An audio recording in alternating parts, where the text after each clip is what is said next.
Hey everybody, I hope you're doing well. So yesterday I said that I would do a couple of different crochet tutorials, samples, whatever, on here based on those stocking caps that I posted.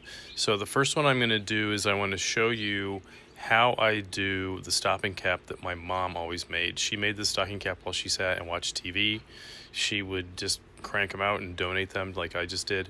And so one of the things that's fun is if you want to learn how to crochet, this is a relatively easy hat to do.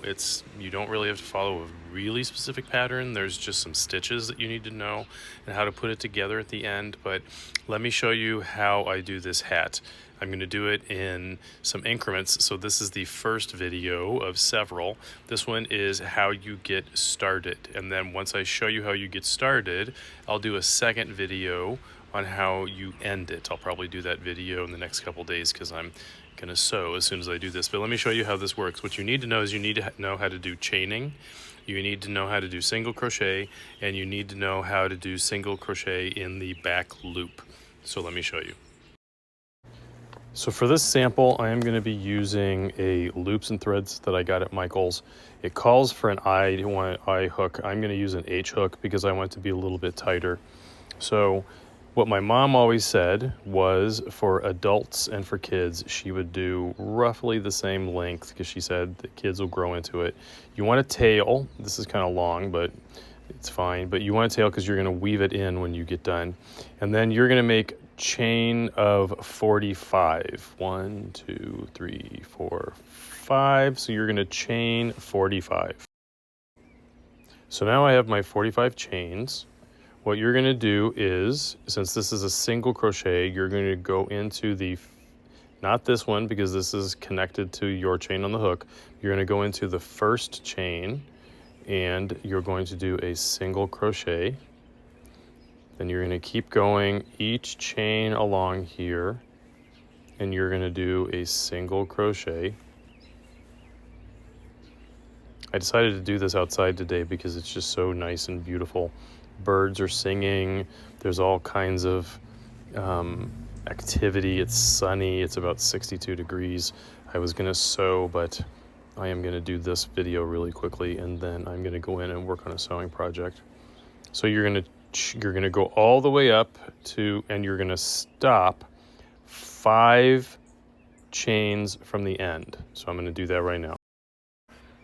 So now I've gotten to the last 5 chains. What I'm going to do now, because you're going to start to create the ribbing effect in this, I chain 1 and I turn my work, and then in this first stitch I go into the back loop and I do a single crochet. So as you can see, this is the front of the work, and if you look at the top of what you're working on, it looks like this stitch that's kind of like a V, they always tell you. When you're going to work on making a ribbing, you're going to go into the back loop. So you do 1 single crochet and you go all the way down, working into the back loop like this. As you can see, what that does is it creates a little bit of a ridge. You can't see it quite yet because there's only 1, but that'll be the ribbing effect because it makes it a little bit more like knitted ribbing. So I'm going to single crochet in the back loop. See, and that leaves the front loop free. I'm going to do this all the way to the end. Now I'm coming to the end. I only have 2 stitches left. So you're going to go into the back loop of that last stitch, chain 1 and turn, and go into that first stitch, back loop again. And if you are trying to make sure that you're doing this exactly correctly, you can always keep count. I usually count every once in a while when I'm doing it to make sure that I didn't drop a stitch, create a stitch, or anything like that. But you basically now, as you can see, it's starting to create this ribbing effect. So you're going to go all the way back down until you get to the end of this row of single crochets. And then remember, you're doing this in the back loop all the way down back to the other end. My mom would make these hats while she watched TV because it's pretty easy to just sit and do this without really concentrating, because once you get started, it just goes and goes and goes like this. You don't really have to count anything. There's not any special stitches you're paying attention to.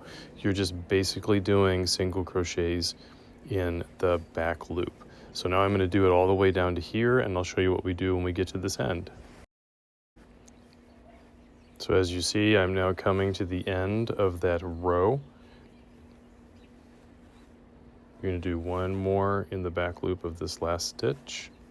And then, you remember we have these leftover 5 that we did not do. What you're basically going to do is you're going to bring this down and do a single crochet in this first pass in that chain.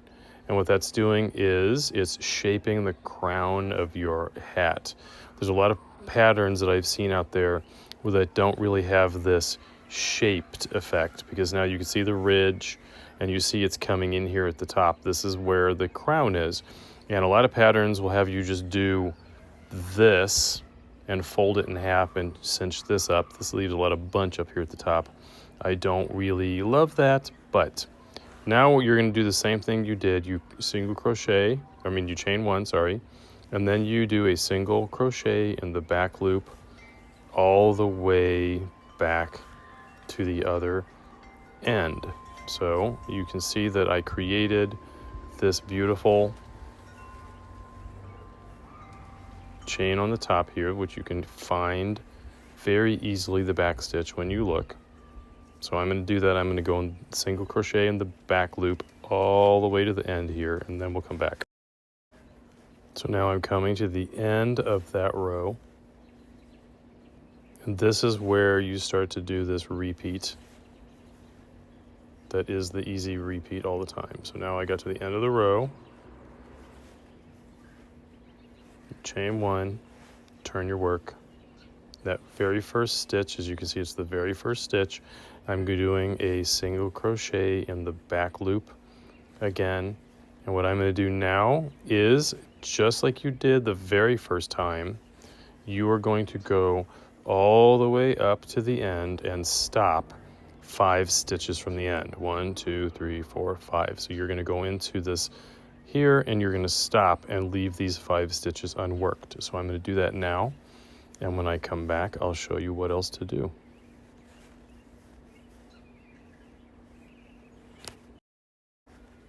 So now you can see I got to the end of this, and I've stopped 5 stitches before the end. So I am going to crochet, do a 1 chain, and then I'm going to do a single crochet in the back loop all the way back down to the other end. And so basically you're just repeating this now, what I just did, those 2 different repeats. One repeat is all the way to the end and back, and the other repeat is you come up here and you stop 5 stitches from the end and back. And what that does is it's creating a shorter bit up here at the top, which you're going to use the crown when you cinch it together. And see how the ribbing is appearing here, which is really kind of nice. My mom always made these for kids that you can flip them up, and like most of the people in my family have these that my mom made. So I'm going to show you one more time. We're going to go all the way to the end, turn, come back, and I'll show you as I'm coming back what happened. So now I'm doing that reverse pass. I came to the end, I did 1 chain, turned, and I'm doing single crochet in the back loop all the way back up the pass again here on this side. And as you see, when I get up here to the top, what I'm going to do is I do the exact same thing, except now the repeat is you start doing in these 5 lifts that you had here, single crochet in the back loop. What that does is it creates the crown. And then what you're going to do is when you finish the single crochet in the back loop in those 5, you will do a, oops, it's kind of hard to see with this camera. I got this online, it's kind of tricky. You do that, you do 1 chain, and you do single crochet in the back loop all the way down again. So that repeat is basically creating this ribbing, and you're going to do that back and forth until you have the length that you want that goes around your head. So keep doing that, and I will post a part 2 as soon as I get most of this done.